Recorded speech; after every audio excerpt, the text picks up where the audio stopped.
Teman-teman dan semuanya, kita semua dirundung dengan yang namanya corona. Corona sendiri adalah nama sebuah virus yang dapat menyebabkan gejala influenza hingga pneumonia.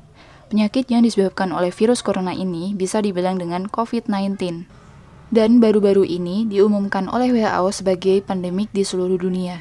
Virus ini pertama kali ditemukan di daerah Wuhan, Cina, dan mampu menaklukkan dunia hanya dalam beberapa bulan saja. Dan saat ini, angka tertinggi penderita COVID-19 dipegang oleh negara Italia dan Iran.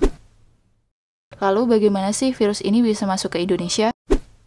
Kronologi munculnya virus corona di Indonesia berawal saat adanya kontak terhadap kasus 1 bertemu dengan warga negara asing asal Jepang yang saat itu menderita COVID-19. Diketahui mereka melakukan kontak yang cukup dekat sehingga mengakibatkan warga negara Indonesia berusia 31 tahun tersebut tertular COVID-19. Kemudian kasus 2 terinfeksi virus corona saat sedang merawat anaknya yang kasus pertama yang sedang sakit. Lalu setelahnya banyak sekali kabar bahwa corona ini sudah masuk ke beberapa orang hingga terjadi merebaknya virus corona di Indonesia. Lalu pada tanggal 22 Maret menurut Kemenkes RI hingga saat ini sudah ada 514 orang positif COVID-19. Dengan kasus yang sebanyak itu kita juga harus takut, tapi jangan panik. Setiap hari ada aja kasus positif COVID-19 ini. So, kalau udah sampai sini kita harus gimana sih? Di sini gue bakal menginformasikan apa sih gejala COVID-19 ini. Diketahui melalui CDC, orang yang mengidap COVID-19 ini memiliki gangguan seperti demam, batuk, dan sesak napas. So, kita sebagai manusia pastinya ingin mencegah penyakit itu ya kan? Nah, terus di sini gue bakal kasih tahu ada beberapa cara bagaimana melindungi diri kita terhadap virus corona ini. Yang pertama, basuh tangan kalian.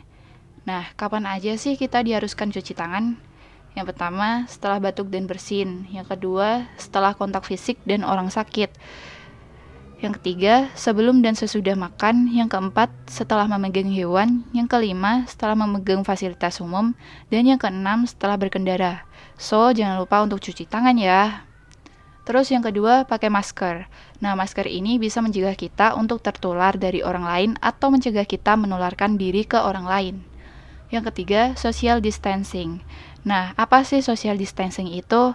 Nah, kita itu diterapkan dengan menghindar dari kerumunan orang.